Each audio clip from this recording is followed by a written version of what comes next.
कृष्णाय वासुदेवाय देवकीनन्दनाय च नन्दगोपकुमाराय गोविन्दाय नमो नमः।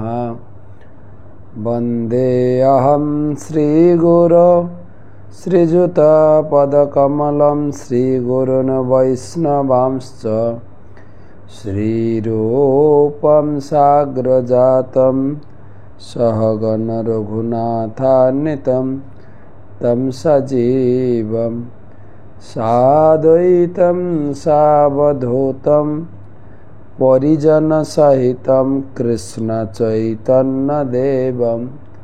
श्रीराधाकृष्णपादान् सहगण ललिता श्रीविशाखान्वितांश्च। नमः विष्णुपादाय कृष्णप्रेष्ठाय भूतले श्रीमते भक्तिवेदान्त स्वामिनिति नामिने। नमस्ते सारस्वते देवे गौरवाणी प्रचारिणे निर्विशेष शून्यवादी पाश्चात्यदेशतारिणे।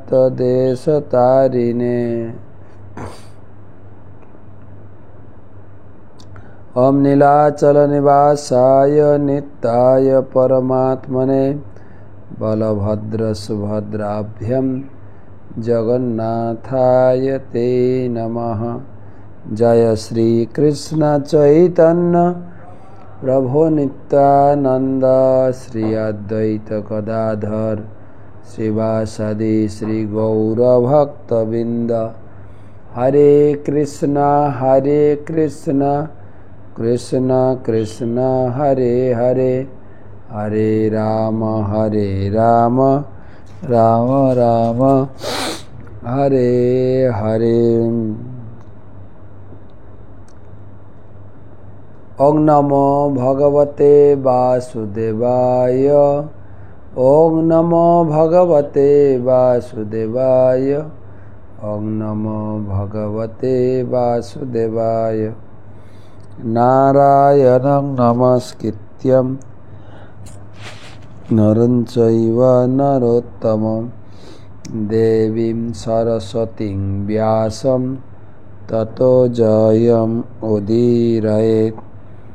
तमादिदेवं करुणानिधानं तमालवर्णं सुहितावतारम् अपार संसार समुद्र सेतुं भजामहे भागवत स्वरूपं। ग्रंथराज श्रीमद्भागवतम चतुर्थ स्कंधेर अष्टाविंशति अध्यायर आज के अंतिम क्लास 62तम 62 श्लोक থেকে আলোচনা।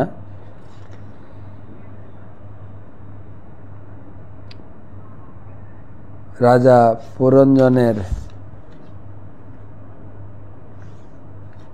কাহিনী সমাপ্ত হতে চলেছে। সেই উপলক্ষে 914তম ভাগবত রসমাধুরী সেমিনারে উপস্থিত সমস্ত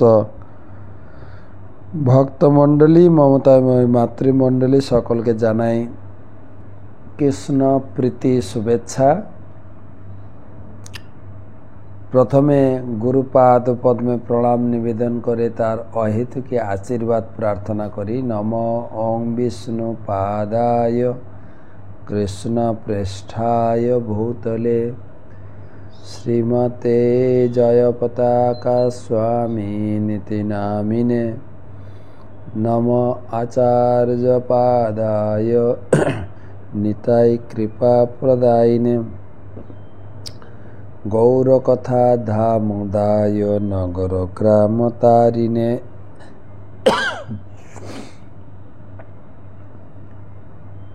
भागवत महात्म्य हेम सिंह जुतम चैतत वैष्णवाय ददाति च কৃষ্ণেন সহ সাযুজ্য সপমান লভতে ধ্রুবম। সোনার সিংহাসনে ভাগবত রেখে কোনো বৈষ্ণবকে দান করলে তার পরম গতি ব্রহ্মগতি লাভ হয়। 62 শ্লোক। অহং ভবান্ন চান্যস্ত্যম তমেবাহম বিচক্ষ ভো নৌ পশ্যন্তি কবয়ম ছিদ্যম জাতো মনাগপি। অহম ভবান ন চ অন্যস্তম তমেবাহ বিচক্ষ ভো নৌ পশ্যতি কবয় ছিদ্যম জাতো মনাগপি। আমরা এখন বাংলাদেশে আছি, তো নেটের খুব সমস্যা। নেট তো পুরো অফ নেটওয়ার্ক, যার জন্য ক্লাস ঠিকমতো আপনাদের কাছে পৌঁছাতে পারছি না। জানি না এই ক্লাসটা আপনাদের কাছে পৌঁছাচ্ছে কিনা। অনুবাদ। হে প্রিয় সখা, আমি এবং তুমি, আমি মানে পরমাত্মা, তুমি আত্মা, গুণগতভাবে অভিন্ন, কারণ আমরা উভয়ই চিন্ময়। হে সখে, প্রকৃতপক্ষে তোমার প্রকৃত স্বরূপে তুমি গুণগতভাবে আমার থেকে ভিন্ন নও। সেই কথাটি বোঝার চেষ্টা করো। যারা প্রকৃতই বিদ্বান এবং জ্ঞানবান, তারা তোমার এবং আমার মধ্যে কোনো গুণগত পার্থক্য দর্শন করেন না। একথা আমরা ভগবদ্গীতার শুরুতেই পড়েছি যে আত্মা এবং পরমাত্মা গুণগতভাবে এক এবং তারা সম্বন্ধযুক্ত। পরমাত্মার অংশকে বলে আত্মা। যেরকম হাত আমার শরীরের অংশ, আমরা আত্মা হচ্ছে পরমাত্মার অংশ। তো গীতাতে আমরা সূত্ররূপে পড়েছি, এখানে ভগবান পরমাত্মা নিজে এসে জীবকে বোঝাচ্ছেন যে তোমার তো শোক করার কারণ নাই, তোমার দুঃখ করার কারণ কোথায়?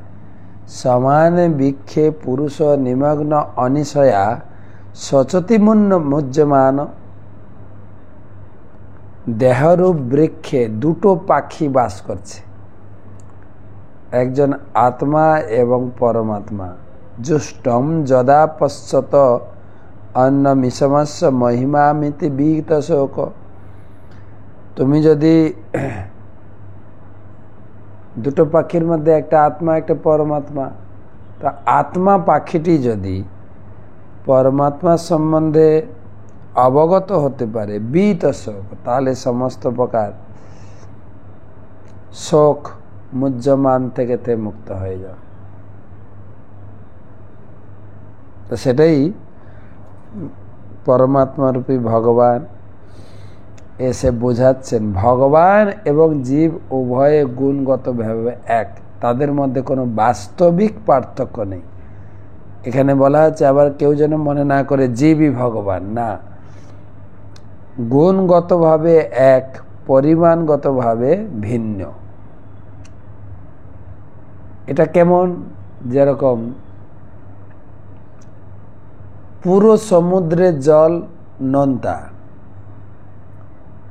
সমুদ্র থেকে 1 গ্লাস জল আনবেন, সেই গ্লাসের জলে যদি মুখ দিই তাও নোনতা, একই নোনতা, কিন্তু গ্লাসের জল হচ্ছে সীমিত 1 গ্লাস, সমুদ্রের জল হচ্ছে অসীম। তাই জীবকে বলা হয় অনু, ভগবান হচ্ছেন বিভু, ভগবান অনন্ত। বলা হয় ভগবানের শরীর নীল, সমুদ্রের জল নীল, আকাশের কালার নীল, আকাশের রং নীল। এর মানে হচ্ছে নীল মানে হচ্ছে অনন্ত।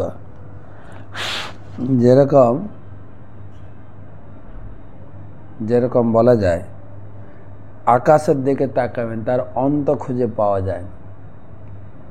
সমুদ্রের জলে যদি তাকাই তার কোনো অন্ত নেই, কোথায় যে শেষ। তাই ভগবান বিভু আর আমরা হচ্ছি অনু, সেদিক থেকে ভিন্ন।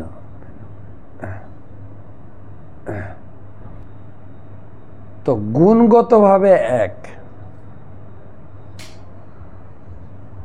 যেরকম চিন্ময়, চেতন বস্তু, চেতন, তাদের মধ্যে কোনো বাস্তবিক পার্থক্য নেই। মায়াবাদীরা বারবার মায়ের দ্বারা পরাভূত হয়, কারণ তারা মনে করে যে আত্মা পরমাত্মা এক অথবা পরমাত্মা নেই। তারা ভ্রান্তিবশত এও মনে করে যে সবকিছুই পরমাত্মা। কিন্তু যারা কবয় বা বিদ্যান, তারা বাস্তবিক সত্য অবগত, তারা এই প্রকার কখনো ভুল করেন না। তারা জানেন যে ভগবান এবং জীবাত্মা গুণগতভাবে এক, কিন্তু জীবাত্মা অধপতিত হয়ে মায়ার বন্ধনে আবদ্ধ। কিন্তু পরমাত্মা বা পরমেশ্বর ভগবান হচ্ছেন মায়ার ঈশ্বর। মায়া ভগবানের সৃষ্টি, মায়া সৃষ্টা, তাই ভগবান হচ্ছেন মায়ার নিয়ন্তা। গুণগতভাবে ভগবানের সঙ্গে এক হলেও জীবাত্মা মায়ের নিয়ন্ত্রণাধীন। মায়াবাদীরা নিয়ন্তা ও নিয়ন্ত্রিতের মধ্যে পার্থক্য বুঝতে পারে না। এখানে সাবধান করা হচ্ছে, জীব ভগবান এক বলা হচ্ছে কোন অর্থে এক? গুণগতভাবে এক, পরিমাণ। সেজন্য কেউ আর মনে করে না যে জীবই ভগবান।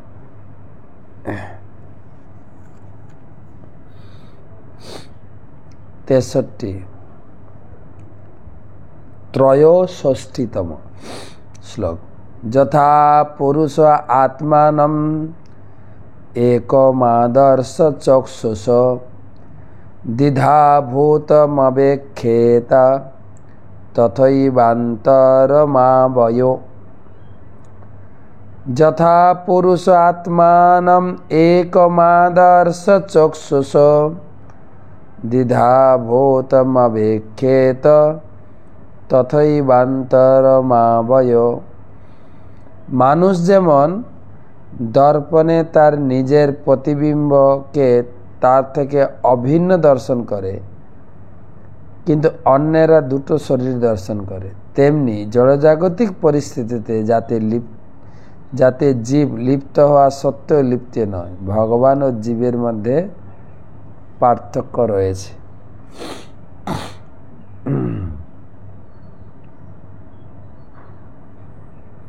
আবার একটা উদাহরণ দিলেন। শ্বেতাশ্বতর উপনিষদে বলা হয়েছে দেহ একটা বৃক্ষের মতো, সেখানে দুটো পাখি বাস করে, জীবাত্মা পরমাত্মা এই শরীরে রয়েছেন, ভগবানও আছেন, আত্মাও আছে। এখানে ভগবান নিজে আরেকটা দৃষ্টান্ত দিচ্ছেন। যেরকম তুমি আয়নার সামনে দাঁড়ালে, তুমি যেরকম ওটাই প্রতিবিম্ব দেখান,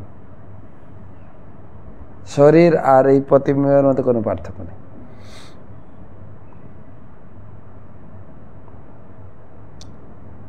কিন্তু অন্যরা উপলব্ধি করে যে না, ভগবান আলাদা, জীব আলাদা। ভগবান জীব একই গুণগতভাবে। তাৎপর্য: জড়া প্রকৃতির দ্বারা প্রভাবিত হয়ে মায়াবাদীরা ভগবান ও জীবের মধ্যে পার্থক্য দর্শন করতে পারে না। সূর্য যখন এক পাত্র জলে প্রতিবিম্বিত হয়, তখন সূর্য জানে যে সেই প্রতিবিম্ব এবং তার মধ্যে কোনো পার্থক্য নেই। কিন্তু যারা অজ্ঞানে দ্বারা আচ্ছন্ন, তারা প্রতিটি পাত্রে বহু বহু ছোট ছোট সূর্য দর্শন করে। মূল সূর্য ও প্রতিবিম্ব দুয়েরই দীপ্তি রয়েছে, কিন্তু প্রতিবিম্বের দীপ্তি অল্প আর সূর্যের দীপ্তি বিশাল। বৈষ্ণব দার্শনিকের সিদ্ধান্ত হচ্ছে জীব ভগবানের ক্ষুদ্র প্রতিরূপ। গুণগতভাবে ভগবান ও জীব এক, কিন্তু আয়তনগতভাবে জীব হচ্ছে ভগবানের ক্ষুদ্র অংশ। পরমেশ্বর ভগবান পূর্ণ, শক্তিমান এবং ঐশ্বর্যবান। পূর্ববর্তী শ্লোকে ভগবান বলেছেন, হে সখে, তুমিও আমি অভিন্ন। এই অভিন্নত্ব গুণগত, কারণ জীব যে আয়তনগতভাবে ভগবানের সঙ্গে এক নয়, সেই কথা বদ্ধজীবকে স্মরণ করে দেওয়ার জন্য প্রয়োজন পরমাত্মা বোধ করেননি। আত্মতত্ত্ববেত্তা পুরুষ কখনো মনে করেন না তিনি এবং ভগবান সর্বতভাবে এক। জীব যদিও ভগবানের সঙ্গে গুণগতভাবে এক, তবু জীবের মধ্যে তার চিন্ময় পরিচিতি ভুলে যাওয়ার প্রবণতা রয়েছে। কিন্তু পরমেশ্বর ভগবান কখনো ভুলে যান, যেখানে অর্জুনকেও গীতায় বলেছেন, তানি অহম সর্ববেদানি, তানি অহম সর্ববেদ না তং বেত্থ পরন্ত। জীব ভুলে যায়, কিন্তু পরমাত্মা সবকিছু অবগত থাকেন। তো জীব এক এবং এক নয়। তাই মহাপ্রভু একটা সিদ্ধান্ত দিয়েছেন যে অচিন্ত ভেদাভেদ তত্ত্ব। ভেদ এবং অভেদ। অভেদ মানে গুণগতভাবে কোনো ভেদ নেই, পরিমাণগত দিক দিয়ে ভেদ আছে। পরমেশ্বর ভগবান নিত্যকাল অলিপ্ত, বহিরঙ্গ শক্তির দ্বারা কলুষিত নন, কিন্তু বদ্ধজীব জড়া প্রকৃতির সংসর্গের ফলে তার প্রকৃত পরিচয় ভুলে যায়। তখন সে বদ্ধ অবস্থা নিজেকে দর্শন করে, তখন সে তার দেহকে তার স্বরূপ বলে মনে করে। কিন্তু পরমেশ্বর ভগবানের দেহ এবং দেহিতে কোনো ভেদ নেই। তিনি পূর্ণরূপে আত্মা, তার কোনো জড় দেহ নেই। পরমাত্মা এবং জীবাত্মা যদিও দেহের অভ্যন্তরে একত্রে রয়েছেন, পরমাত্মা উপাধিমুক্ত, কিন্তু বদ্ধ জীবাত্মা তার বিশেষ পরিচিতির দ্বারা প্রভাবিত। পরমাত্মাকে বলা হয় অন্তর্যামী এবং সর্বব্যাপ্ত।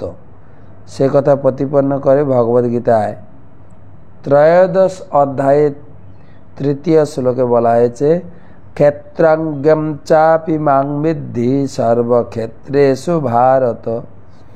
হে ভারত, তুমি জেনে দেখো আমি সমস্ত শরীরের ক্ষেত্র।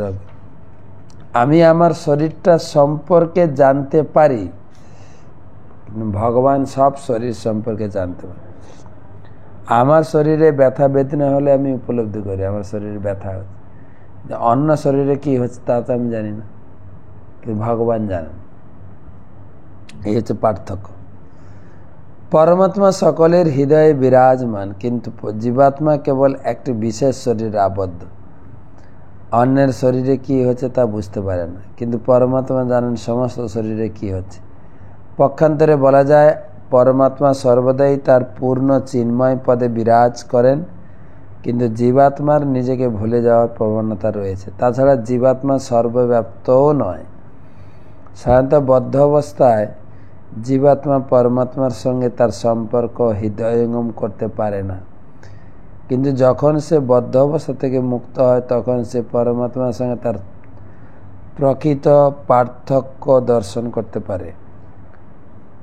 পরমাত্মা যখন বদ্ধজীবকে বলেন তুমিও আমি এক, তা কেবল চিন্ময় স্বরূপে গুণগতভাবে সে যে ভগবানের সঙ্গে এক, সে কথা স্মরণ করিয়ে দেওয়ার জন্য শ্রীমদ্ ভাগবত 3 স্কন্ধে 28 অধ্যায়ে 44তম শ্লোক 40 নম্বর শ্লোকে উল্লেখ করা আছে, যত উন্মুকাদিত বিস্ফুলিঙ্গাৎ মোদাদাপি সসম্ভবাৎ অপ্যাত্মতেনাভিমতাৎ যথাগ্নি পৃথক উন্মুকাৎ।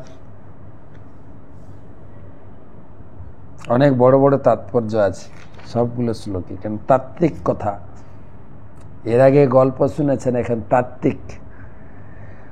অগ্নির বিভিন্ন বৈশিষ্ট্য রয়েছে, শিখা, স্ফুলিঙ্গ এবং ধূম। অগ্নিশিখা স্ফুলিঙ্গ এবং যদিও গুণগতভাবে সে সবই এক, তবু অগ্নি, অগ্নিশিখা, স্ফুলিঙ্গ এবং ধূমের মধ্যে পার্থক্য রয়েছে। জীব জড়জগতের বন্ধনে আবদ্ধ হয়, কিন্তু ভগবান কখনো আবদ্ধ হন না। সেটি হচ্ছে পার্থক্য। বেদে উল্লেখ করা হয়েছে আত্মা তথা পৃথক দ্রষ্টা ভগবান ব্রহ্মসংগীতা। আত্মা ও জীবাত্মা এবং সব কিছুর দ্রষ্টা ভগবান, পরমেশ্বর ভগবান। যদিও উভয়ই আত্মা, তবুও তাদের মধ্যে নিত্য ভেদ রয়েছে।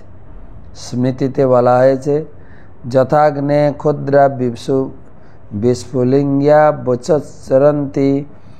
ঠিক যেমন আগুনে স্ফুলিঙ্গ দেখা যায়, তেমনি বৃহৎ চিন্ময় অগ্নিরূপে ভগবান ক্ষুদ্র স্ফুলিঙ্গ সদৃশ জীবাত্মা রয়েছে।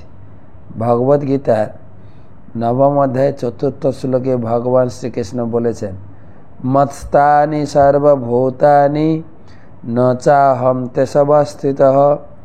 সমস্ত জীবেরা আমার মধ্যে রয়েছে, কিন্তু তাদের মধ্যে আমি অবস্থিত নই। স্ফুলিঙ্গে যেমন আগুনের আশ্রয়ে থাকে, ঠিক সেরকম যদিও জীব তার আশ্রয়ে বিরাজ করতে, তবুও তার পৃথক পৃথকভাবে অবস্থিত। তেমনি বিষ্ণু পুরাণে উল্লেখ করা হয়েছে এক দেশ স্থিতস্যাগ্নে জ্যোৎস্না বিস্তারিণী যথা পারস্য ব্রহ্মণ শক্তি তথেদম অখিলম জগৎ।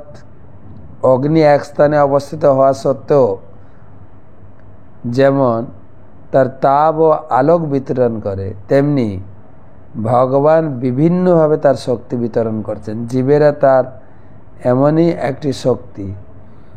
এক অর্থে শক্তি শক্তিমান অভিন্ন, কিন্তু তার শক্তি ও শক্তিমান রূপে পৃথকভাবে অবস্থিত। তেমনি ব্রহ্মসংহিতার সচ্চিদানন্দ বলে বর্ণিত রূপ ঈশ্বর পরম কৃষ্ণ সচ্চিত আনন্দ বিগ্রহ মুক্ত ও বদ্ধ জীব থেকে ভিন্ন। নাস্তিকেরা কেবল মনে করে জীবাত্মা ও ভগবান সর্বতভাবে এক। তাই চৈতন্য মহাপ্রভুকে সাবধান করেছেন মায়াবাদী ভাষ্য যেন আমরা না শুনি। মায়াবাদী ভাষ্য শুনিলে হয় সর্বনাশ। কেউ যদি মায়াবাদী দর্শন অনুসরণ করে বিশ্বাস করে ভগবান ও জীবাত্মা এক, তাহলে তার প্রকৃত তত্ত্বজ্ঞান চিরকালের জন্য নষ্ট হয়ে যাবে। বারে বারে সাবধান করা হচ্ছে, কিন্তু গুণগত এক, পরিমাণগত ভিন্ন, তাই এক নয়। না লোক কিছু মায়াবাদী লোকের বলে ভগবান আর আমি তো এক।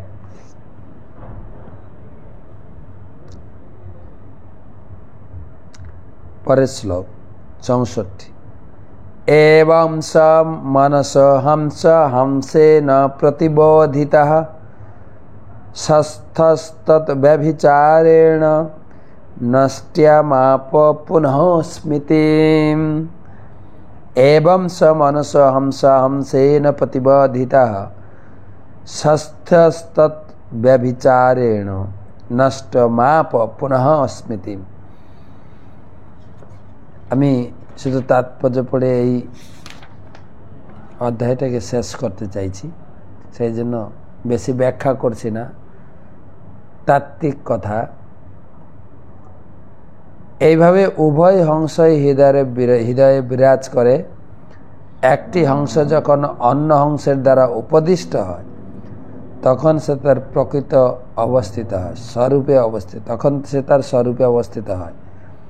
অর্থাৎ সে তার কৃষ্ণ চেতনা ফিরে পায়, যা সে জড় আসক্তির ফলে হারিয়েছিল। এখানে যেরকম পরমাত্মা রূপে বিদর্ভী রাজনন্দিনী বা বৈদর্ভীকে উপদেশ দিচ্ছেন, গীতাতেও তাই। দুইজন সখা ছিলেন, তারপরে একজন সখা ভগবানের চরণে আত্মসমর্পণ করলেন, আর দ্বিতীয় সখা তাকে উপদেশ দিলেন। এইভাবে উপদেশ পেলে সে তার চেতনা ফিরে পাবে। এখানে স্পষ্টভাবে উল্লেখ করা হয়েছে যে হংস হংসেন প্রতিবোধিতা। জীবাত্মা ও পরমাত্মা উভয়কে হংসের সঙ্গে তুলনা করা হয়েছে, কারণ তারা উভয়ই শ্বেত এবং নিষ্কলুষ, কিন্তু তাদের মধ্যে একটি হংস শ্রেষ্ঠ এবং অন্য হংসটি উপদেষ্টা। নিকৃষ্ট অংশটি যখন অন্য হংসটি থেকে বিচ্ছিন্ন হয়ে পড়ে, তখন সে জড় সুখ ভোগের প্রতি আকৃষ্ট হয়, কষ্ট পায়। সেটি হচ্ছে তার অধঃপতনের কারণ। সে যখন অন্য হংসটির উপদেশ শ্রবণ করে, তখন সে তার প্রকৃত স্থিতি বুঝতে পারে এবং পুনরায় তার শুদ্ধ চেতনায় জাগরিত হয়। পরমেশ্বর ভগবান শ্রীকৃষ্ণ এবং তার ভক্তদের পরিত্রাণ করার জন্য এবং অসুরদের সংহার করার জন্য অবতরণ করেন। ভগবান সেই জন্য অবতরণ করেন। আর এখানেও পরমাত্মা রূপে তিনি বৈদর্ভী রাজের কাছে, বৈদর্ভী রানীর কাছে তিনি প্রকাশিত হয়েছেন। ভাগবত গীতার আকারে তিনি তার পরম মহিমামণ্ডিত উপদেশ প্রদান করেন। ভগবান এবং শ্রী গুরুদেবের কৃপায় জীবাত্মাকে তার স্থিতি সম্বন্ধে অবগত হতে হয়, কারণ ভগবদ্গীতার বাণী কেবল পুঁথিগত বিদ্যার মাধ্যমে হৃদয়ঙ্গম করা যায় না। ভগবদ্গীতার জ্ঞান লাভ করতে হয় আত্মতত্ত্ববেত্তা পুরুষের কাছে। তদ্বিদ্ধি প্রণিপাতেন পরিপ্রশ্নেন সেবয়া উপদেশান্তি তে জ্ঞানম জ্ঞানীনা তত্ত্বদর্শিনঃ। সদ্গুরু শরণাগত হয়ে তত্ত্বজ্ঞান প্রাপ্ত হওয়ার চেষ্টা করো, বিনম্রতাপূর্বক তার কাছে ঐকান্তিকভাবে প্রশ্ন করো, সেবা করো। আত্মতত্ত্ববেত্তা মহাপুরুষ তোমাকে তত্ত্বজ্ঞান প্রদান করতে পারেন, কারণ তিনি তত্ত্বকে দর্শন করেছেন। এইভাবে সদ্গুরুর সন্ধান লাভ করে শুদ্ধ চেতনা প্রাপ্ত হওয়া উচিত। এইভাবে জীবাত্মা হৃদয়ঙ্গম করতে পারে যে সে সর্বদাই পরমাত্মার অধীন। যে মুহূর্তে জীব অধীন থাকতে নাচে ভক্তা হয়, তৎক্ষণাৎ ভববন্ধন মুক্ত হয়। শিল ভক্তবিনোদ ঠাকুরও গানের মাধ্যমে বলেছেন, রাধা কৃষ্ণ বল বল বল রে সবাই, এই শিক্ষা দিয়া সব নয়া ফিরছে নেচে গৌর নিতাই। রাধা কৃষ্ণ বল বল বল রে সবাই, মিছে মায়ার বসে যাচ্ছ ভেসে, খাচ্ছ হাবু ডুবু ভাই। রাধা কৃষ্ণ বল বল বল রে সবাই, জীব কৃষ্ণ দাস এ বিশ্বাস করলে তো আর দুঃখ নাই।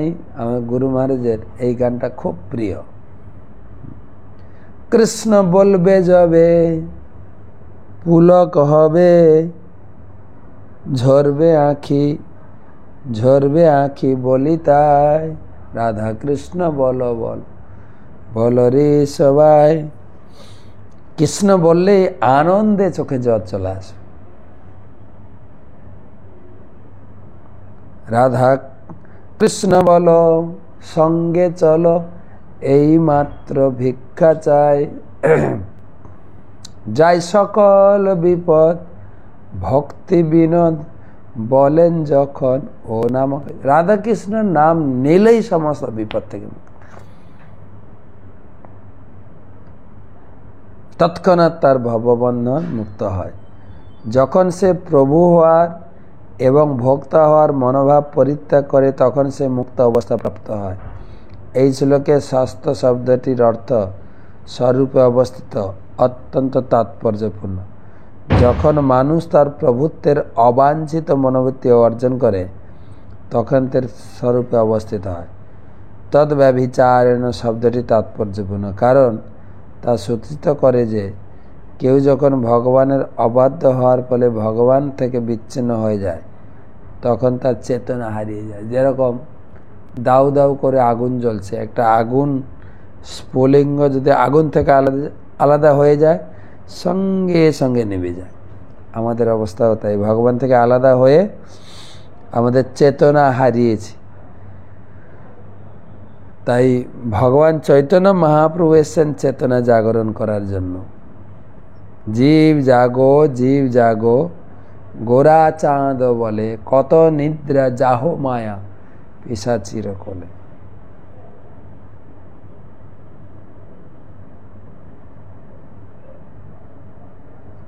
পুনরায় শ্রীকৃষ্ণ এবং গুরুদেবের কৃপায় যে যথাযথভাবে মুক্ত অবস্থায় অবস্থিত হতে পারে।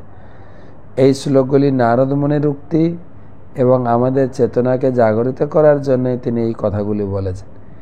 যদিও জীব ও পরমাত্মা গুণগতভাবে এক, কিন্তু জীবাত্মাকে পরমাত্মার নির্দেশ পালন করতে হয়, সেটি হচ্ছে মুক্ত অবস্থা। এবারে লাস্ট শ্লোক, পুরো অধ্যায়ের একটু সার টেনে বহুপা তাৎপর্যে লিখেছেন। এই যে উপমা কার সঙ্গে কার উপমা দেওয়া হলো, বৈদর্ভী রানী কে ছিল, মালাধ্বজ রাজা কে ছিল, পুরঞ্জন কে ছিল, গৃহ কে ছিল, এগুলো সম্বন্ধে একটা ধৈর্য ধরে শুনবেন, যতটুকু আমরা ধরতে পারি এই অধ্যায়টি সম্বন্ধে যা জানলাম। বহিষ্মান্যে তদ্ধ্যাত্মম পারক্ষেণ পদর্শিতম যৎ পরোক্ষ প্রিয়দেব ভগবান বিশ্বভাবনঃ। বৈষ্মন্যে তদ্ধ্যাত্মম আধ্যাত্মম পারক্ষেণ পদর্শিতম যৎ পরোক্ষ প্রিয়দেব ভগবান বিশ্বভাবন। হে মহারাজ প্রাচীন বর্হি, নারদ মুনি বলছেন লাস্ট এত কাহিনী বলার পরে, সর্বকারণের কারণ পরমেশ্বর ভগবান পরোক্ষভাবে উপলব্ধ হন বলে বিখ্যাত।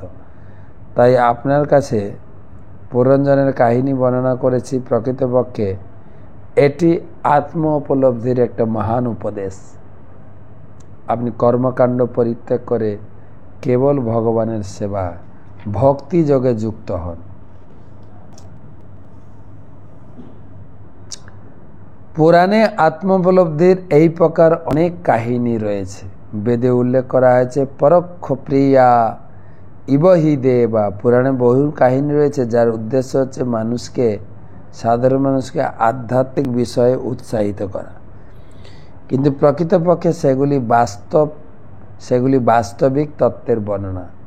সেগুলিকে আধ্যাত্মিক উদ্দেশ্যবিহীন কতগুলি গল্প বললে মনে করা উচিত নয়।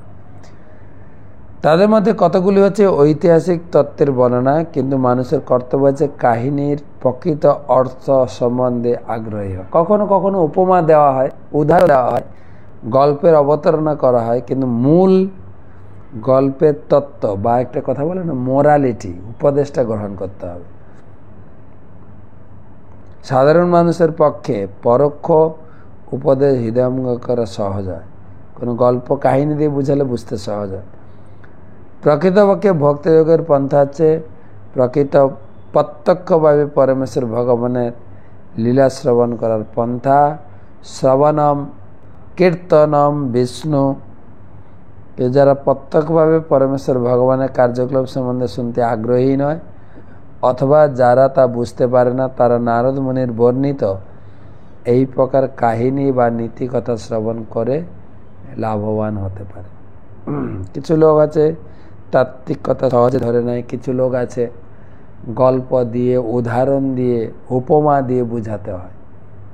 তাই এই ধরনের একটা কাহিনী আমরা কয়টা অধ্যায়ে পড়লাম। এই অধ্যায়ের কতগুলি মহত্বপূর্ণ শব্দের তালিকা নিম্নে দেওয়া হলো। আদেশকারী মানে পাপ কর্মজাত ক্রিয়া, অজ্ঞস্ত মানে মন, অমত্ত মানে ইন্দ্রিয় অধ্যক্ষ মন, অর্বুদ পরমেশ্বর ভগবান নাম গো লীলা আদি শ্রবণ কীর্তন, অরি মানে রোগাদি বিঘ্ন, ভোগ সুখ, এখানে শব্দটি পারমার্থিক জীবনের প্রকৃত সুখ বোঝানো হচ্ছে। ভিত্তি মানে দেহের সেবক যথা ইন্দ্রিয়, দ্রবিড় রাজ ভক্তি বা ভগবত ভক্তি সম্পাদনের যোগ্য ব্যক্তি, দ্বার মানে চক্ষু কর্ণ আদি শরীরের বিভিন্ন ইন্দ্রিয়, গৃহ মানে গৃহ আধ্যাত্মিক অনুশীলনের জন্য নির্জন স্থান অথবা ভগবত ভক্তের সৎসঙ্গ প্রয়োজন হয়। ইধু বাহু গুরুদেবের শরণাগত ভক্ত। ইধু শব্দটি আগুনের ইন্ধনকে বোঝানো হয়। ব্রহ্মচারীর কর্তব্য হচ্ছে এই ইধু দ্বারা যজ্ঞাগ্নি জ্বালানো। আধ্যাত্মিক উপদেশের দ্বারা ব্রহ্মচারী সকালবেলা যজ্ঞাগ্নি প্রজ্বলিত করে আহুতি দেওয়ার শিক্ষা লাভ করে। তার কর্তব্য হচ্ছে শ্রী গুরুদেবের কাছে গিয়ে আধ্যাত্মিক বিষয়ে শিক্ষা লাভ করা। এবং বৈদিক নির্দেশ হচ্ছে শিষ্য যখন গুরুর সমীপবর্তী হয় তখন যোগ অনুষ্ঠানের জন্য সমিধ নিয়ে যেতে হয়। বৈদিক উপদেশটি হচ্ছে তদ বিজ্ঞানার্থম স গুরুম এভাবি গচ্ছেত সমিত প্রাণী শ্রুতিয়ম ব্রহ্মনিষ্ঠম। আধ্যাত্মিক বিষয়ে শিক্ষা লাভ করার জন্য শিষ্যের কর্তব্য হচ্ছে যজ্ঞ সমিত হাতে নিয়ে গুরুদেবের শরণাগত। এই প্রকার গুরুদেবের লক্ষণ হচ্ছে, কোন গুরুদেব যাবেন না, গুরুদেব হচ্ছেন বৈদিক সিদ্ধান্তে হৃদয়ঙ্গমে নিপুণ, তাই তিনি পরমেশ্বর ভগবানের সেবায় সর্বদা যুক্ত। মুন্ডক উপনিষদে এই প্রকার সদ্গুরুর সেবা করার ফলে বদ্ধজীব ক্রমশঃ জড় সুখভোগের প্রতি বিরক্ত এবং সদ্গুরুর পরিচালনায় পারমার্থিক উপলব্ধির পথে উন্নতি সাধন করে। যারা মায়ের দ্বারা মোহিত তাদের জীবন সার্থক করার জন্য সদ্গুরুর শরণাগত হতে কখনই আগ্রহী হয় না। যারা মায়ের দ্বারা বিবেক, আরো 1.5 পৃষ্ঠা আছে তাৎপর্য। জায়া মানে বুদ্ধি, জীর্ণ সর্প মানে পরিশ্রান্ত প্রাণবায়ু, কালো কন্যা মানে বার্ধক্যের অক্ষমতা, কাম মানে অতি তীব্র জ্বর, কোলাচল মানে নির্জন স্থান, কুটুম্বিনী মানে বুদ্ধি, মদিরেক্ষণা বলতে সেই রমণীকে বোঝে যার চোখ এত সুন্দর যে তাকে দেখা মাত্রই মানুষ মোহিত হয়ে যায়। অর্থাৎ মদিরেক্ষণা মানে হচ্ছে অত্যন্ত সুন্দরী তরুণী। শিল জীব গোস্বামীর মতে মদিরেক্ষণা মানে হচ্ছে ভক্তির মূর্তিমতি বিগ্রহ। কেউ যদি ভগবত ভক্তির প্রতি আকৃষ্ট হয় তাহলে তিনি গুরুদেব এবং ভগবানের সেবায় যুক্ত হন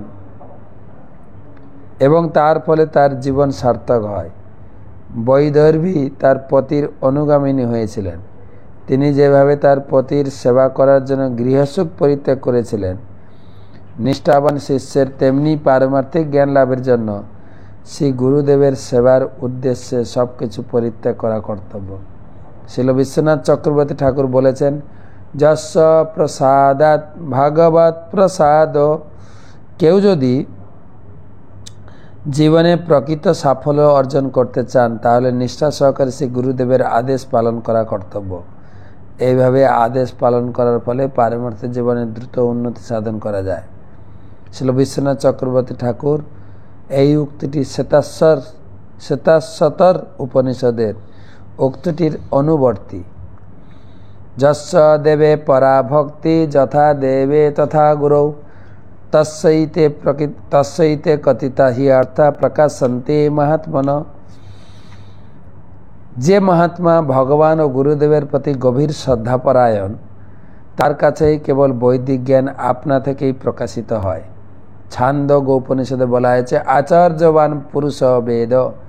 যিনি সদ্গুরু শরণাগত হয়েছেন তিনি পারমার্থিক উপলব্ধি করেন। আর কয়েকটা শব্দর অর্থ: মলয়ধ্বজ চন্দনের মতো স্নিগ্ধ ভক্ত, পঞ্চাল ইন্দ্রিয়ের 5টি বিষয়, পরিচ্ছদ সমস্ত ইন্দ্রিয়ের সমন্বয়, পৌরজন শরীরে নির্মাণকারী 7টা ধাতু, পৌত্র ধৈর্য গাম্ভীর্য, পজ্জার বিষ্ণুজার নামক এক প্রকার জ্বর, প্রতিক্রিয়া মন্ত্র এবং ঔষধে আদি প্রতিষেধক, পুরপালক প্রাণবায়ু, পুত্র মানে বিবেক, সৈনিক মানে তিতাব দুঃখ, সপ্তসুত মানে শ্রবণ কীর্তন স্মরণ পাদসেবন অর্চন এবং দাস্য নামক 7 পুত্র, সৌহৃদ্য মানে প্রচেষ্টা, সুত মানে বৈদবরী পুত্র যিনি সকাম কর্মে উন্নতি লাভ করেছেন এবং ভগবত ভক্ত গুরুদেবের সান্নিধ্যে এসেছেন। এই প্রকার ব্যক্তি ভগবত ভক্তিতে আগ্রহী হন। বৈদর্ভী যে রমণী পূর্বে পুরুষ ছিলেন কিন্তু স্ত্রীর প্রতি আসক্ত হওয়ার ফলে পরবর্তী জীবনে স্ত্রী শরীর প্রাপ্ত হয়েছেন। দর্ভ মানে হচ্ছে কুশ ঘাস।